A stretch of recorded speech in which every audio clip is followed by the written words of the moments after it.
Good day, viewers around the world.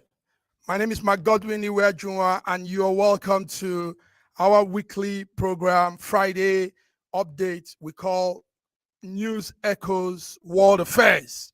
News Echoes World Affairs is our international update we give on Friday. And today, Friday, 22nd of March, we're here to give that update as we normally do. I don't do this all by myself. I have my coordinators and friends from all corners of the world. In faraway Lagos, Nigeria, is our man, our big brother, Ogbeni Olayinka Raji.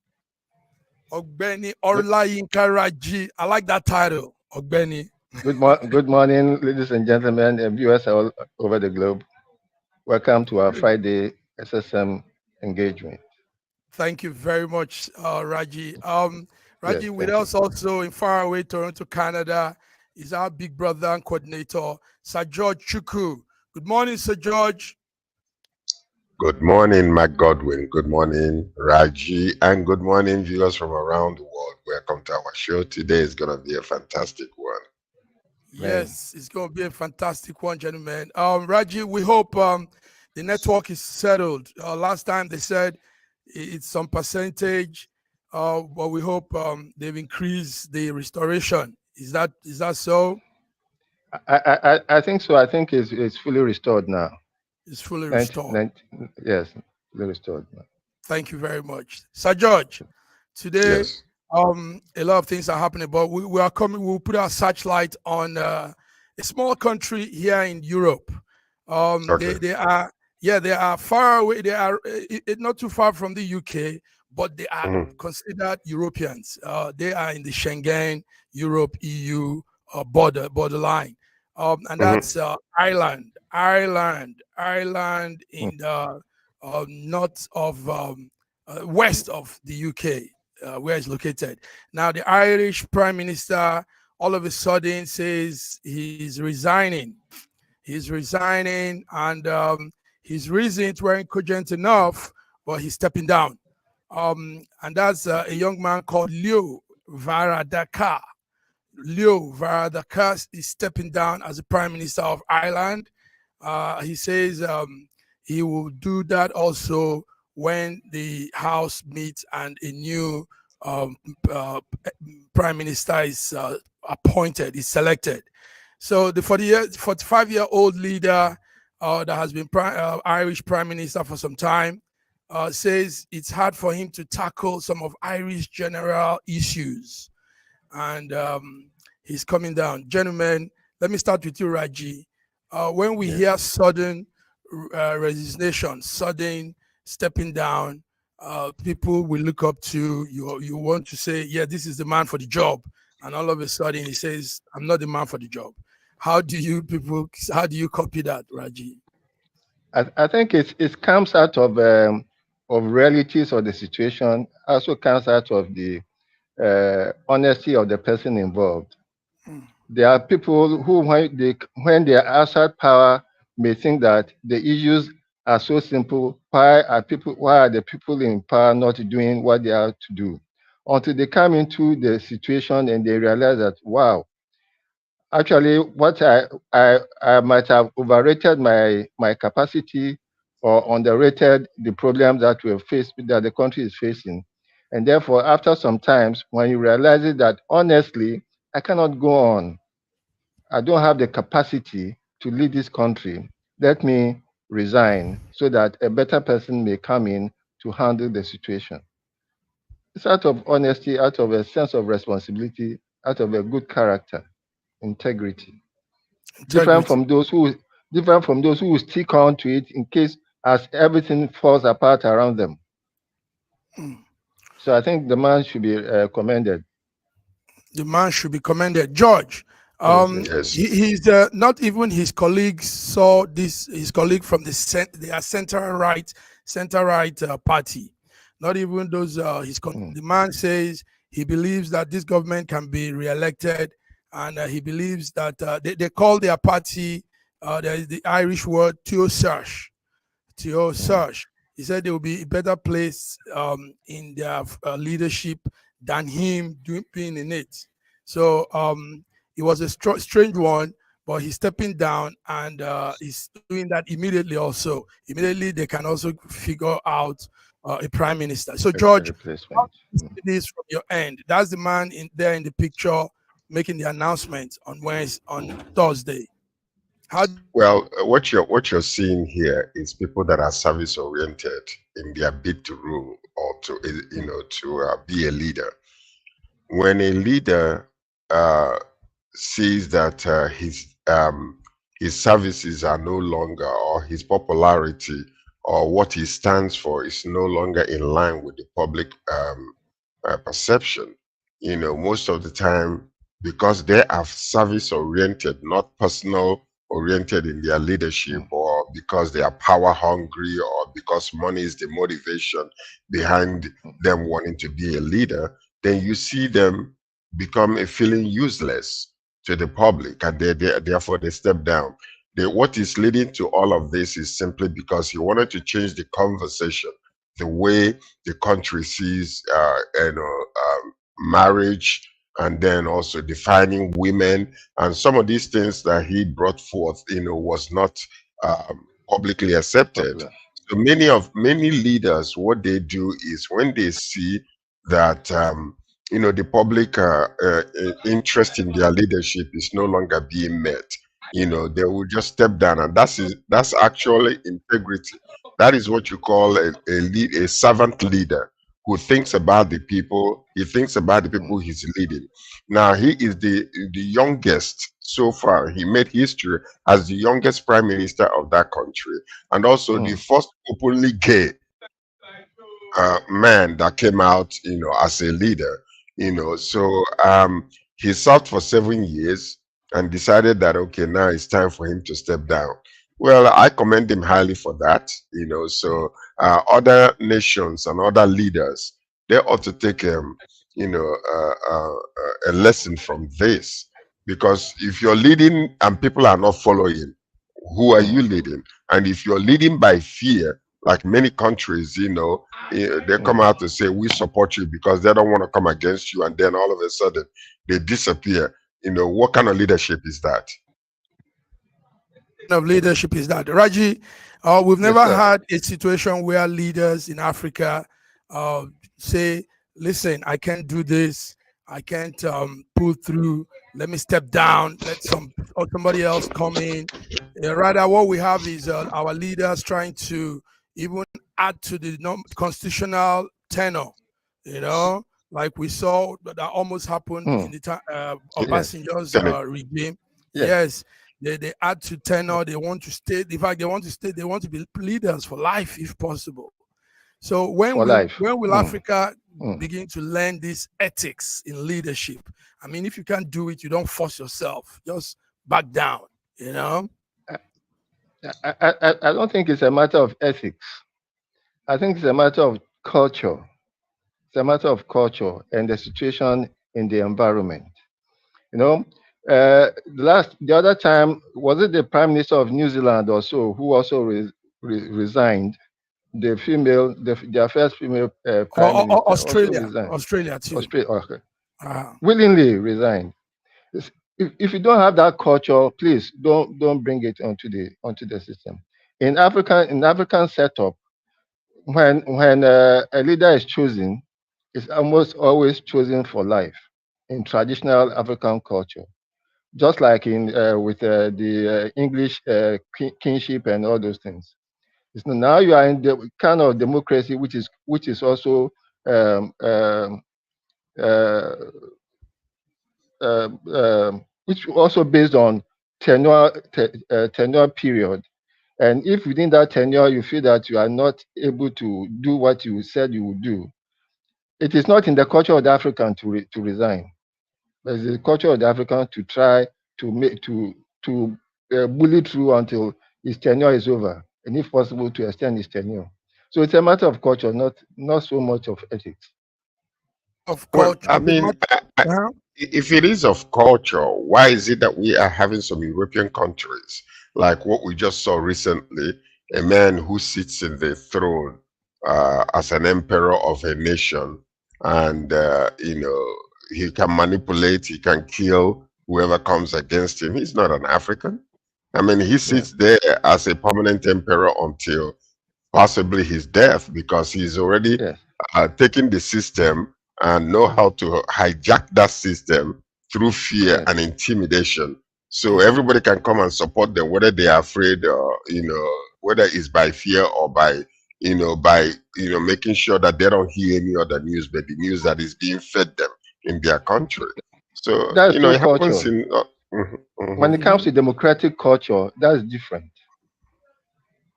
Okay. Democracy has regime periods, terms.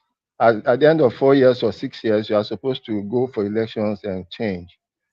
So it's all a matter of culture.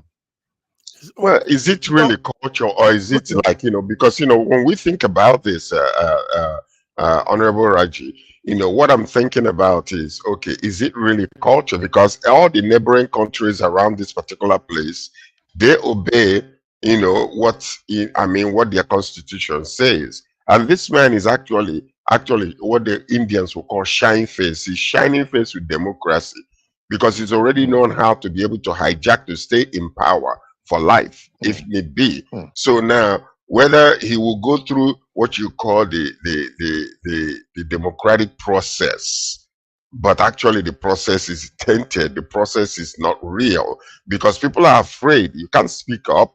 You can't hear news from any other place. You only hear what I tell you, and therefore, are you coming this tangential? person will come You and, are coming tangentially against Russia. is it Very, Russia? Is it Russia?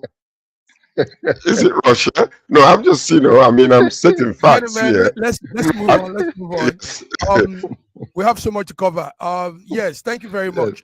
Culture, ethics, whatever it may be, but I think it's something we African needs to imbibe. We need to learn how leaders Mm, could understand that it's a public office. Once you can yes. pull through, step down and let somebody else do it, and not Mm, hang there all through as if the country is yours. I mean, nobody owns mm, any country but God. Thank you, gentlemen. Let's move mm, on. This is more for those of us following up the killings and suicide bombing. Three have been killed. This is coming in now. It's a breaking news coming in. Three have been killed in suicide bombing in Afghanistan city of Kandahar, and many more wounded in the blast. Also, yesterday, inside Iran, there was a bomb blast too that have killed about 103 people and wounded about 200 people. So this is coming from the Iranian news website. Now, mm, gentlemen, this one now, like some of us will say, I'm waiting for Dr. Godwin. This has nothing to do with external forces. This is internal forces, internal mm, security situation. They are in the Middle East. The indigenes of this country, Iran, Afghanistan, killing their own people, blowing up people in the mosques when they went for prayers. This is the news coming from Iran. So, mm. George, we will say, Israel is doing this. These people are doing this. Now it is their own people killing their people. What will you guys say about this? The explosion, the bomb, Kandahar suicide Yes. killing, and now Iran suicide Iran. killing. George. well, it all stems down to the same exact thing: religion. Mhm, Religion is a very dangerous thing, whereby if you don't believe the way that I believe, I'm going to have to get rid of you. And this is where it's all stemming from. And another area is, in government, whereby opposition can now become so dangerous to the point of mhm, killing and destroying people and stuff like that, because your ideology does not match up with mine. Therefore, let me go and start killing people. I believe that these people that are doing this are weak, honestly speaking, because that's what I will call them. They are cowards. If you bring them out in the open, they might have guns and bombs and mhm, things like that. mhm, Come, let us sit down together as men and talk as men, negotiate as men, and come to a reasonable understanding that will be profitable to every group. But when you begin to take into violence, to kill, and to do all those things, you're nothing but a coward. And that's what I consider those things to be. mhm. That's what you consider. Yes, Raji, you've always talked about external forces going against other country, America doing that, Israel doing this, but now you have in the genes of a country blowing up their own people. I mean, two cases now. Afghanistan, and we know the numbers will be increasing as the day go by. Afghanistan so far is 3 people killed and about 17 people wounded, and I think Iran too. Go ahead. I think you missed the one that happened in the northeast. Whether is it Borno or Bauchi about a week ago, where the suicide bomber was killed. Yes, This but was in we're Nigeria. doing international today. Yes, go ahead I, anyway. I Go ahead. understand. I understand. Yes. I understand. Now, I say traditionally during Ramadan, it's supposed to be 30 days of peace. Peace. In fact, all strife and tribulations are supposed to cease, even within contending nations.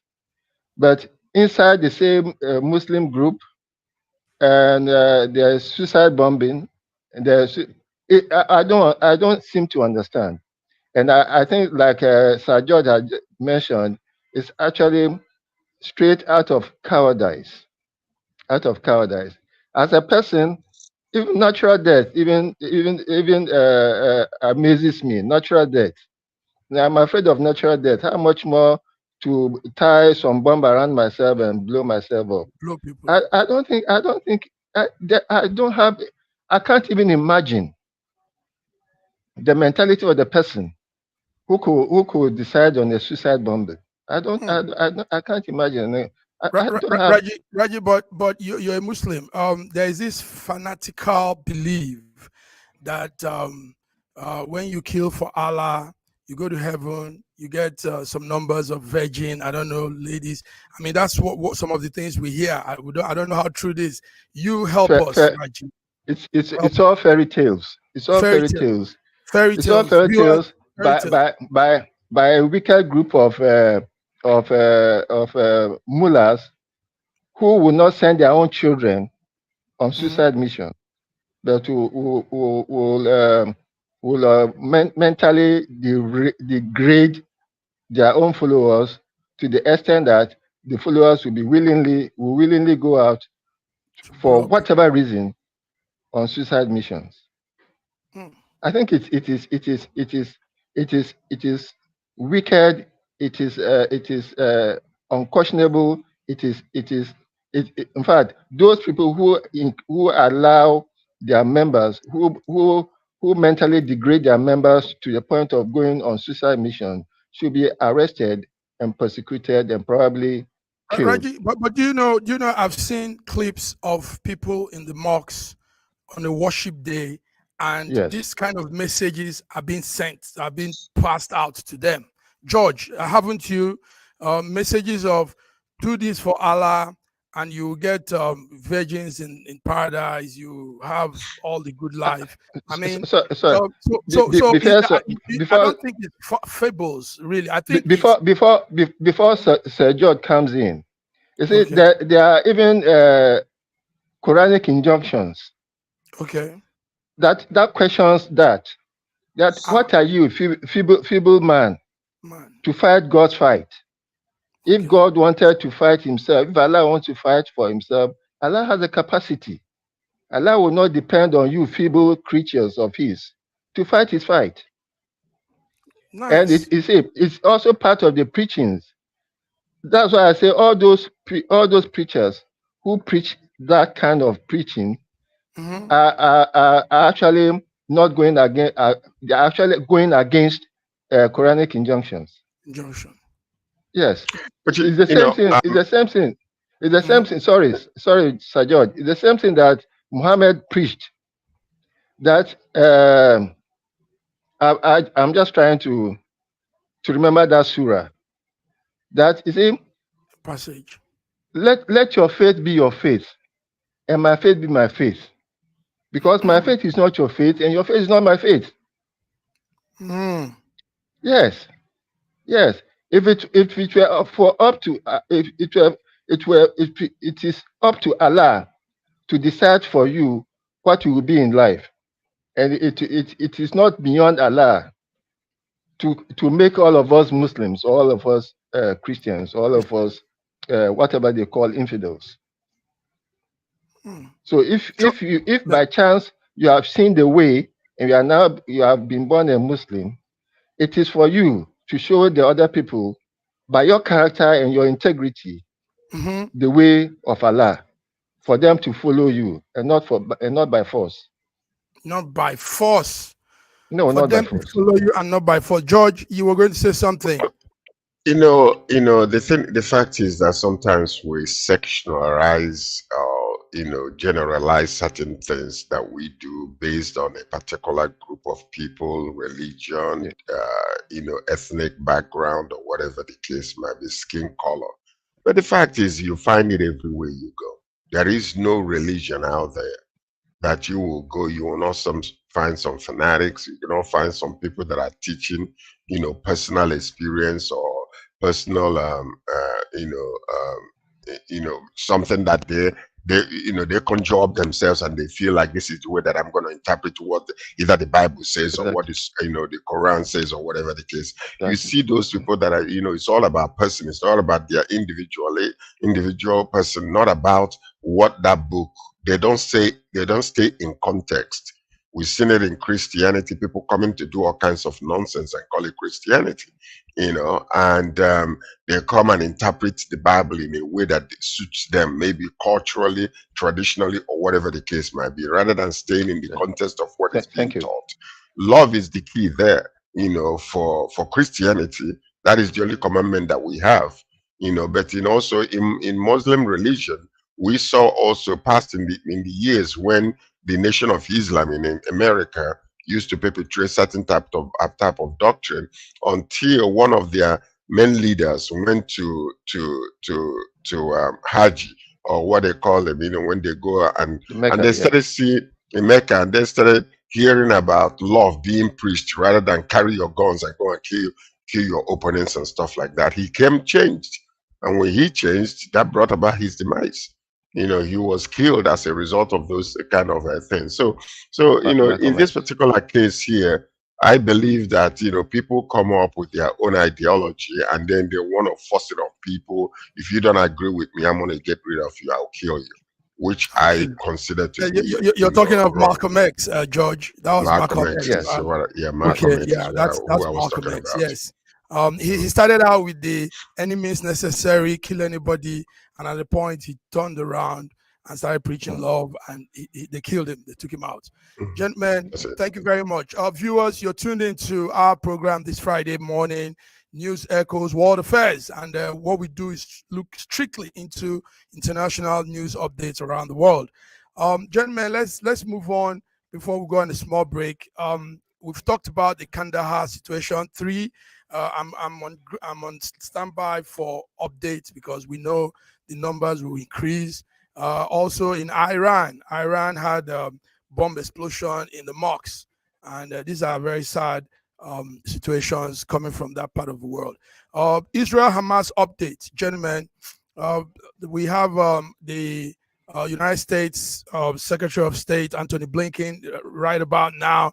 He's visiting the Crown Prince of Saudi Arabia and also Egyptian president. And what he's doing is saying that there needs to be a ceasefire. Everybody needs to come together and stop this war.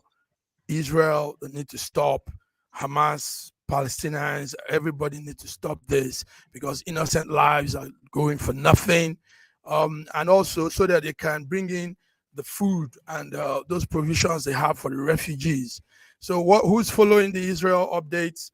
Blinken is still there now and talking, negotiating, trying to see if that peace deal will be reached.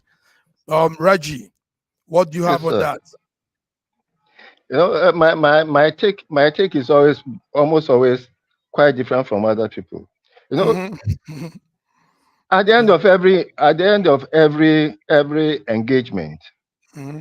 be it war or whatever, we always come back to sitting at the table.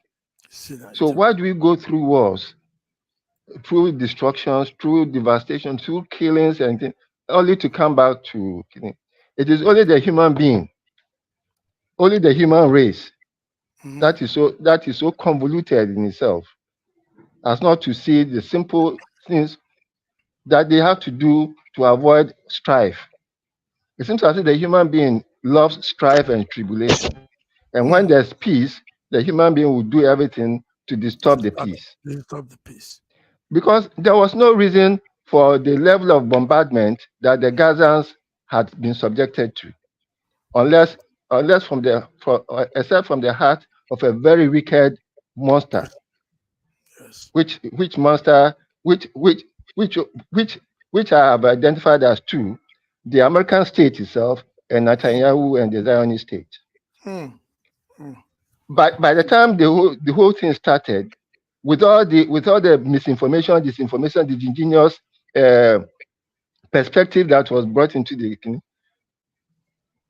a whole 84-year-old president of the United States was standing in the White House to decry the beheading of children in Israel. A patently false narrative. A patently false narrative, so that the Zionist intentions will be justified.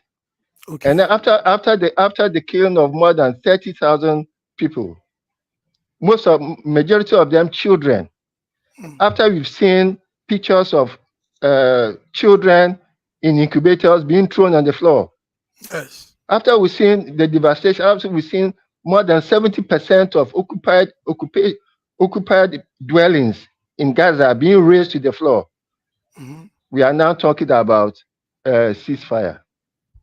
Was it necessary? There must be a fundamental objective for which all this devastation was made, and it is all because of money, because of the Ben Gurion Canal that is coming up. When the whole devastation was started, was America not in support of the bombardment of the whole place? And didn't they know that it will end up in the situation of where people will be subjected to starvation? Starvation. It is unfair. I don't understand all this Blinken moving around when they should have stopped that. Listen to me. Listen. This is diplomatic. I'm listening to you, Sir George. Okay, because one of the. Well, let me tell you something. Sometimes we gotta we must be very balanced in our views and stay in context. Not suppositions and all that kind of stuff. We know what is going on over there. It is very, very unfortunate that Hamas, went into Israel to start doing this nonsense that they did. It's very unfortunate. Some nations, they take such things, they don't take it very lightly. Now, we also understand that the bombardment of Hamas, trying to destroy Gaza, and even right now, Benjamin Netanyahu is talking about going there to invade Rafah, which they are almost ready to do. Now, we have to ask ourselves, all these decisions being made in time of war, is it personal decisions based on personal interest, or is it based on national interest? Because sometimes we see leaders that are come out because they are convinced over a situation against the will of the people. They will go and start instituting certain things that are against the populace and against the popular opinion. So we see that the reason why he's doing what he's doing, his claim is that he wants to destroy Hamas completely and nip them in the bud so that tomorrow they will not rise up again and do. But is that really the reason, or is it because of what he's facing in his own country judiciously? Because of a fear of the court finding him guilty and sending him to jail. So these are the things we really need to ask questions about. But the point I'm making is human life is human life. Generations of people are being wiped away. These people are humans. We must be, considerate in our decision making so that tomorrow it will not affect us negatively again. Because all these people that are being wiped away, think about the children. When they gather together to listen to their parents talk about the death of their uncle, the death of their auntie, the death of your brother, your sister, who killed them, it's going to be talked about Israel did it. And then when you begin to institute and instill in those people hatred against this other, you see them rise up tomorrow against Israel. So love must be the key, the foundation of every decision that we make. But that's not what we're seeing in the world today. And against Israel, between Israel and Gaza, I think enough is enough. So Anthony Blinken is doing the best. Listen to this. Listen, the reason Anthony Blinken is moving around is trying to come to a diplomatic decision that will affect both sides favorably. That's the reason. Because number one, America wants the war to cease. America wants this war to cease. Number one, for political reasons. Number two, for humanitarian reasons. But the point is, Benjamin Netanyahu is bent on going further to inflict so much pain and chase these people from half of the Gaza Strip. And that's exactly what is happening. And that's exactly what's happening. Thank you, George. Yes, Anthony Blinken is there in that part of the world, Middle East, and he's calling for a truce in the war in Gaza. America also supports that two-state solution, and that's what Reggie is talking about. So, gentlemen, let's go on a small break. We'll be back. We need to talk about the ongoing 13th African Games that's going on in Ghana, and we need to talk about some situations facing Apple. Before we go on the break, okay, please, may I say that two-state solution is a scam. Two-state is a scam? It's a scam. Yes, it's a scam. Sure. Let's go. Yes, it's a scam. Let's go on the break. We'll be back. Let's go for the break. Yes. It's a scam. Wow. It's a vicious scam. Okay. Very big.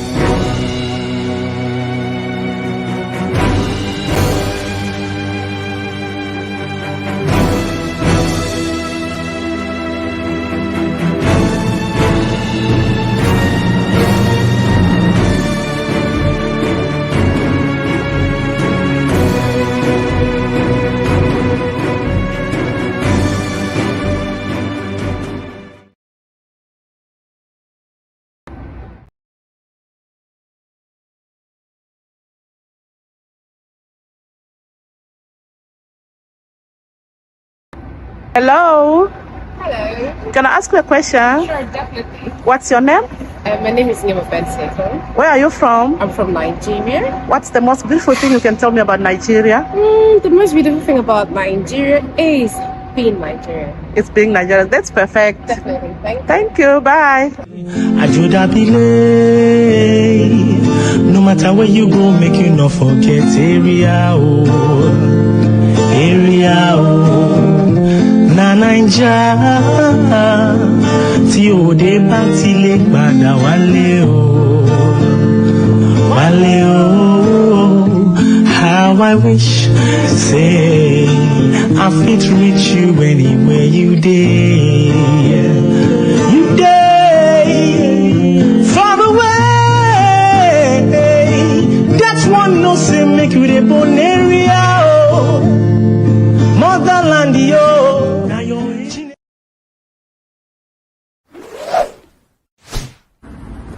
A year ago, I wrote a book titled The Final Solution, and I was trying to say to the rest of the world that there are challenges ahead. Now, a prophecy did come, and that prophecy is coming to pass. But I'm telling you, the final solution has been found many years ago in the Bible, because the Bible simply says righteousness exalts a nation and sin is a reproach to the people. So I want you to know that you can get solutions to problems in Ukraine, in Russia, in Nigeria, indeed all parts of the world. We need that solution, and the solution is straightforward. Please get a copy of my book. It's the Final Solution by Bishop Shegun Johnson, and you can find it in Kindle, in Amazon. Just type Bishop Shegun Johnson, The Final Solution. It will come. It's very, very small book you can read within 2 hours, but it contains the final solution. Do get a copy. Not getting it is doing disservice to humanity. Don't forget the final solution.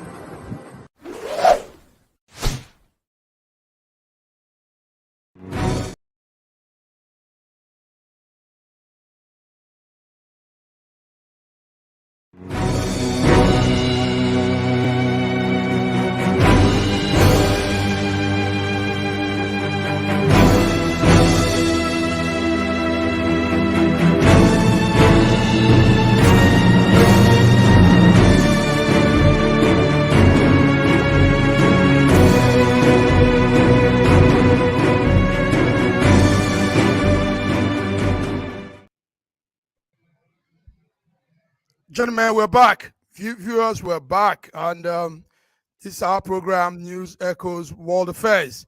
As we're talking now, right in Africa, West Africa, Ghana, something very serious is going on. And that's the 13th African Games. 13th African Games. Let's take note that the African game is, I think, is the pinnacle of all the games in Africa, and this year it's been done in Ghana. So the 13th African Games is going on, and a lot of record breaking is also happening. Nigeria is pulling strong. With what we saw as last night, the table of medals looks very interesting. Egypt is topping that table with about 94 gold, 45 silver, and 58 bronze, a total of 175 medals for Egypt. And Nigeria is following up second with 37 gold, 25 silver, 35 bronze, a total of 97 medals. Then you have South Africa with 29 gold, 50 silver, and 35 bronze. Also, you have Tunisia, you have Algeria, you have Tunisia, and Ghana is in the 6th position with 10 gold, 25 silver, and 16 bronze. Gentlemen, are you watching the games? Who's a game fanatic here? Are you following the games? Raji, are you a sport man? I mean, you have to do that for news sake. George, you have to do this for news update sake. Yes, I do a lot of skipping privately, but I'm following the games. I'm following the games. I've actually always been interested in the sprints. The 200, 400, 100 meters, the hurdles, and all those things. Yes, and the country is doing awesomely well. Yes. Well, in those races.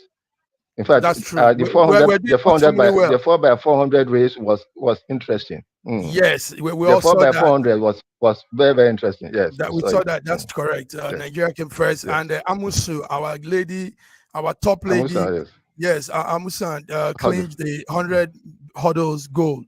Also, yes, there's a lady called Essay Brimi. She does the long jump, and she pulled up yesterday, winning the gold with a 6.92 meters jump. Wow. Yes, to defend her title. It's actually a title she has been holding on since 2019 in Morocco City, when we had that event also. So, George, are you following the games? Well, briefly, every now and again when I have time, I just peep in. But, I mean, seriously, what this game represents is not just about, Egypt is capturing 175 medals and Nigeria 97, these other places 99. But it's actually the beacon of hope that comes out of the spirit of sportsmanship, the unity of the whole entire African nation. This is really something that gives me joy more than anything else. Whether we come last or come first, is just a fruit that comes out of this root.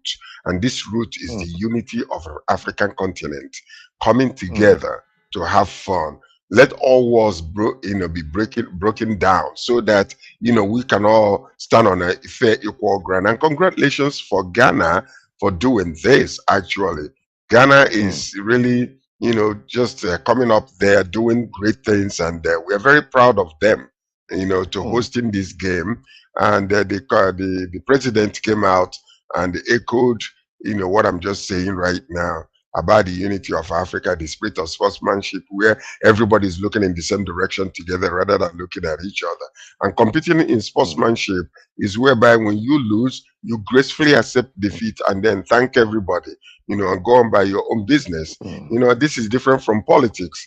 That's what we want to see in politics also, whereby people can just come out. If you lose the game, just step down gracefully and move on and support the whole entire team, the whole nation. So I'm really thankful for what is really happening in Ghana in these 13th African Games. Yes. And supporting Sir George on all assertions. It's actually not a matter of defeat or loss. It's a matter of the competition and the camaraderie that it brings out. Nice. So there's no loser. There's no loser exactly. Everybody wins. Everybody wins. Yes. The spirit is the thing. So viewers, you're hearing that. Right. George, yes. Good one. Yes, the African Games 13th edition is going on, and we will be following up also when we see anything of interest there. Thank you, gentlemen. Congratulations, Egypt. Egypt has been doing fantastic, because this country, sometimes they amaze me with the way they come out to make even Nigeria look so bad. So I'm telling you, I'm congratulating Egypt. 175 medals. Come on. Yes, Egypt, congratulations to you for topping the medal table. Nice. Gentlemen, let's move from sport now. Let's go to another thing of interest for me. I don't know about you. There's a situation with some of these big tech companies. Most times they check on them. Also, I think it's good to check those excesses of those companies. We know how they've been checking on Google. You all know Google. Google used to have a lot of problems because they want to have dominance in the internet world. And that's not, like George just said, that's not the spirit of humanity. I mean, we need to also consider other people, business people that are into such similar craft. So this time anyway, is Apple. Apple is under strong siege now.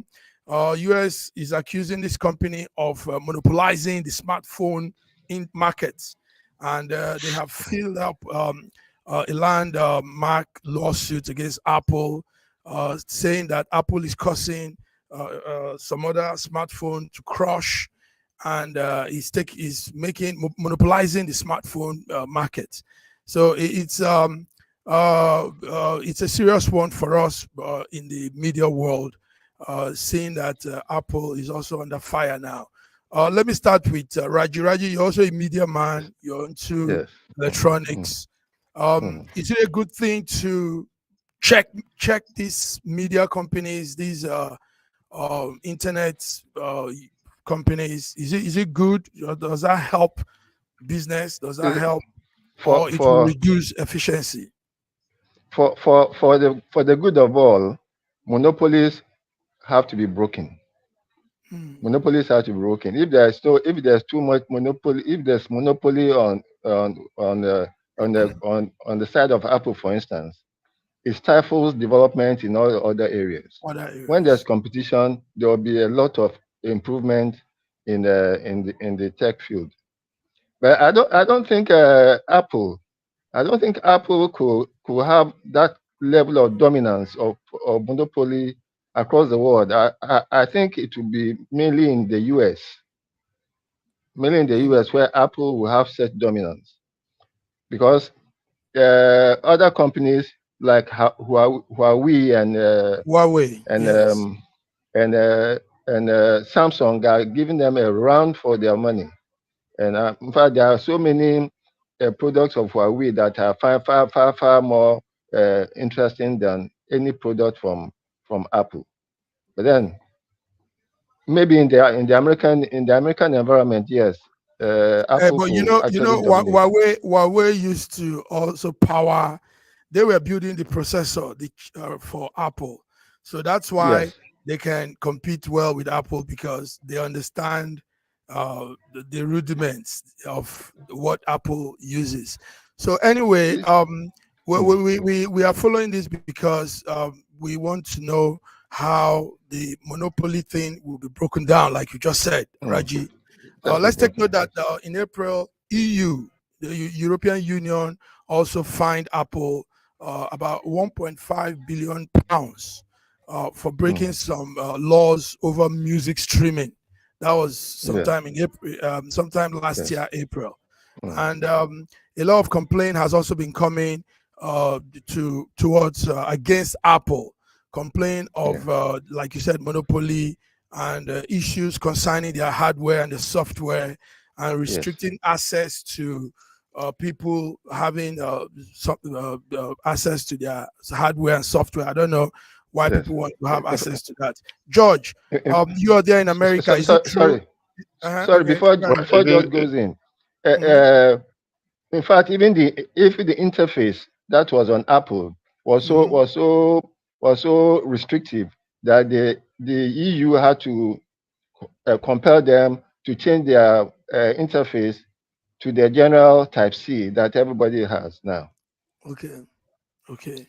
So anyway, he's just trying to. Yes, go ahead, George. Go ahead. That's one thing that they have been trying to do. I mean, they have actually hijacked this particular technology to the point, to their own advantage, and they make it like a cult that you have to belong. And then they ensure also that they control, a whole lot of things that are happening. With Android, you have a free reign, and a free movement. But with Apple, once they start supplying, there is an age, certain phones would reach, they will just cut it off completely. They don't support it anymore. They force you to buy products. And this is this antitrust law that they have violated. And they do it very, very well. And they have a lot of people, you're talking about, it's a worldwide issue, actually. It's not only in America. It's not only in America. It's a worldwide issue, because if you go to China, you see a lot of people, like Huawei is, has created fantastic competition against Apple, simply because they know the knowledge of what they do, but yet they are still restricted in what they can add to their own phone, so that they would not violate that trademark trust that is Apple has. So the beauty of America is the government can come after you when they feel like you are going too far. They can, and this is what you're seeing, which you don't see in a lot of other countries. For instance, somebody can come up and say all kinds of things against Apple today, and then get away scot-free because they don't like Apple products. But look at what is happening in Nigeria, where a young lady just basically said what she thought about a particular product and is being taken to jail.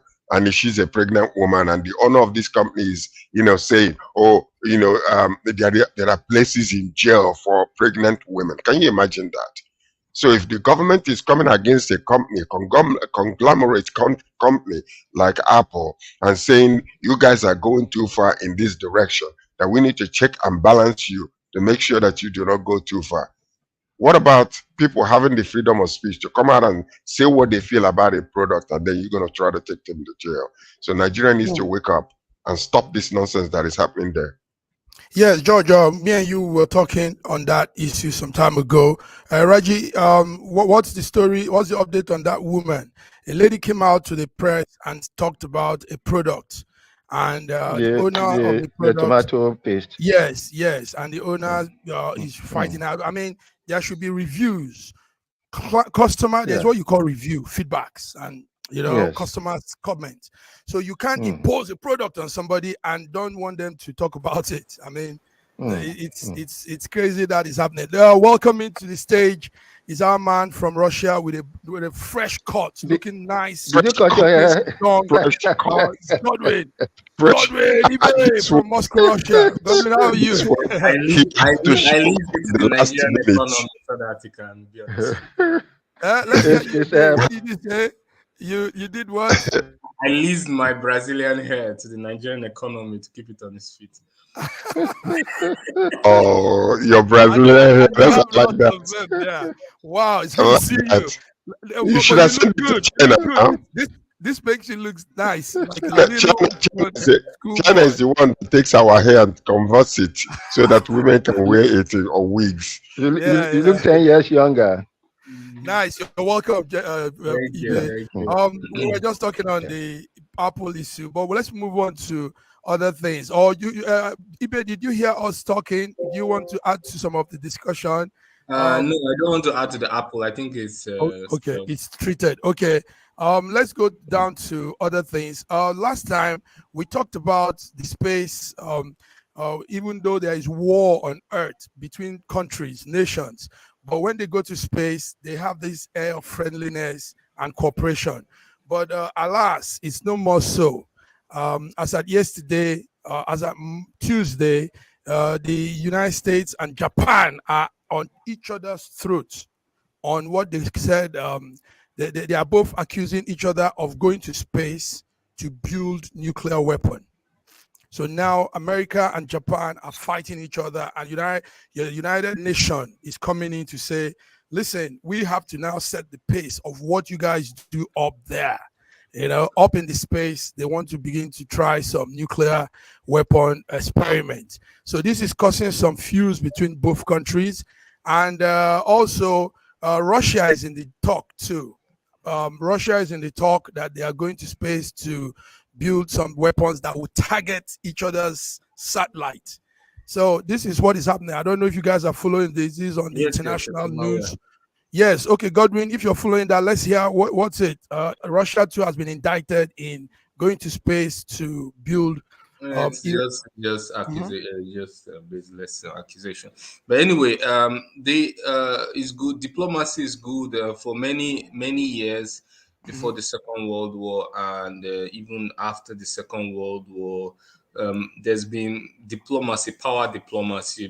That means diplomacy between various centers of power, and for many years it was pretty much developed.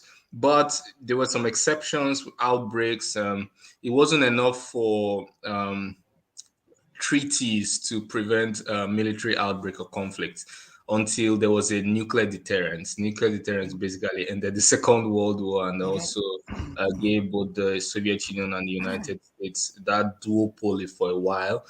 And then after the breakup of the Soviet Union, we got the unipolar world, which lasted up till like 2017. So the diplomacy is very good, very important, but there's a limit. There's also the mutually assured destruction and nuclear deterrence, which prevents conflict between powers.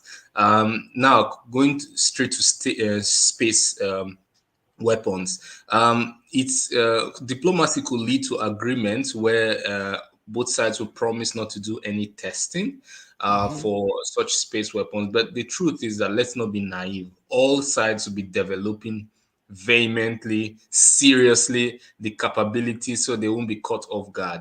But the treaty at least will ensure that there's that respect. There won't be public testing. There will be allowed, both sides can allow monitoring of facilities that could lead to the production of potential such kind of nuclear weapons of mass destruction. And also, how do I say, NATO expansion will also help a lot. I mean, if Russia believes it's a threat or China believes it's a threat, then they will speed up asymmetric means of warfare, including improving their capabilities. So respect for each other's national and strategic interests will be very key for each side, limiting or curtailing their ability to develop such capabilities and test them. Okay, while the brew was going on Wednesday, just yesterday, Russia warned that it warned the United States of using commercial satellites excuse me. Russia warned the United States for using commercial satellites for spying on them.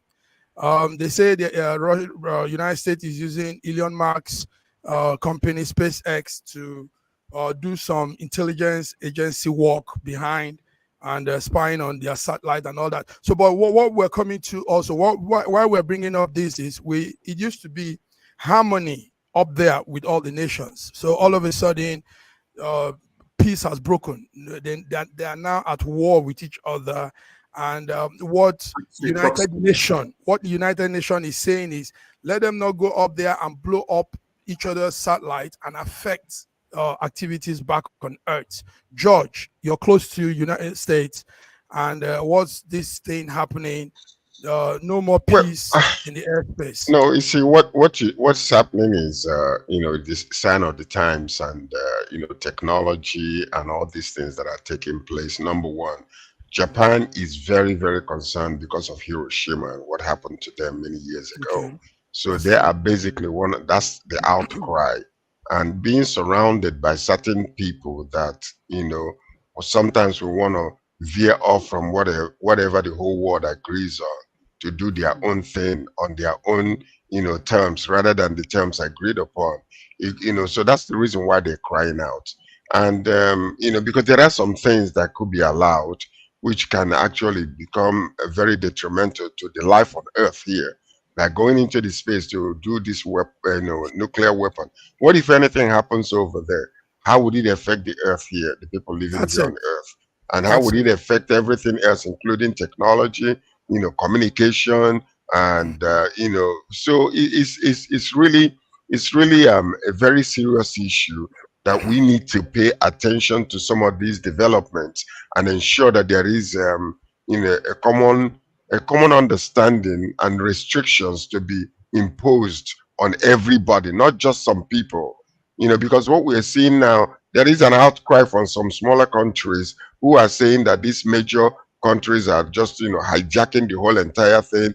They impose on them certain restrictions which themselves are not adhering to. So those are the things that we need to pay attention to as humans and condemn such acts that they can bring destruction to the whole entire planet. So bring destruction to the whole entire planet. Anyway, I think one major player out there in space is Russia, Putin, and they are also concerned about this deployment of nuclear weapons in space. Putin has been saying this; he's been pointing out this. And America too is saying, Russia is doing this. Everybody's accusing everybody. Raji, the essence is that let them not go and blow up that place and bring, the effect comes back to us here, and we all fall victim. I think what has happened is that we now have a very big bully in the state of in the United States. You see, because after the collapse of the USSR, there was a gentleman's agreement on how far NATO can go. In fact, with the collapse of the USSR, NATO became essentially obsolete. But rather than tempering its powers, NATO seems to be expanding, and now expanding into all the spheres where which were accepted as Russian sphere, and that's why we have so much tribulation, stress, and tribulation in the world. America is disrupting world peace. America is disrupting world peace, and then they are taking it up into the space,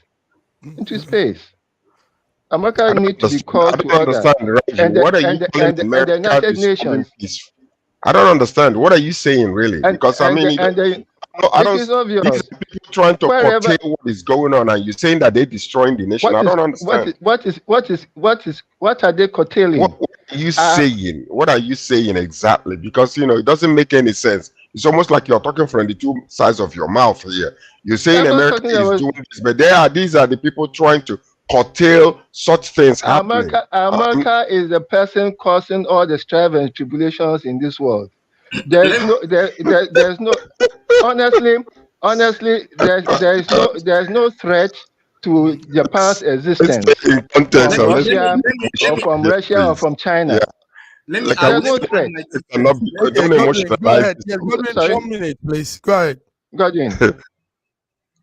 No, Godwin was saying something. Godwin. Let me add my 2 cents. You see, America has had a very and still has a very good privilege, and that is the most powerful instrument that you can possibly use is the international reserve currency status of the dollar. And it's so convenient. Everyone really wants to use the dollar. Everyone really wants to use the dollar. It's convenient, it's comfortable, it's just by default. But then the weaponization of the US dollar by sanctions has caused everyone to start running helter skelter. Before, it was a taboo to seize central bank assets, like a taboo. You can do anything with an individual, but a central bank asset, you cannot touch it for any reason. Otherwise, the structure of which the international financial system is built on is disrupted. And when sanctions were placed on Russian bank central reserves, immediately we saw the exodus of investors. We saw the exodus of movement of finance all around the world, including from central bank. That is the same thing. There was to cut the US some slack. Whenever there's a unipolar, let's replace US and put any other person inside. When anybody has such kind of power that the US has, for having the unipolar hegemony from 1991 to 2007, there's that tendency of monopolization and total dominance of geopolitics, cutting them some slack. But at the same time, the way to prevent that is by multipolarity, allowing competition.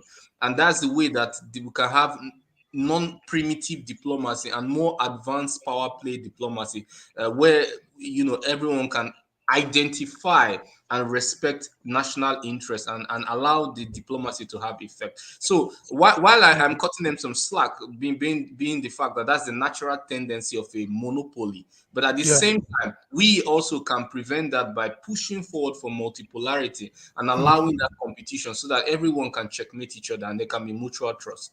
Wow, that's a good one. Well, anyway, there seems to be a power play out there in space. It is a power play because, and there will always be a power play. And that is the reason why sometimes you will think about a nation like Russia. It is good that they are in existence so that there can be shoulder rubbing between these, superpowers and checks and balances and all that kind of stuff. So, but, Russia and China and some other and China, some other, India is coming up now. India is another country to watch out for. Yes. So it is good. It is good. So bring balance to the whole equation, like what Dr. Ibe was saying. But I was just wondering, because when Raji was talking a few minutes ago, it was almost like you're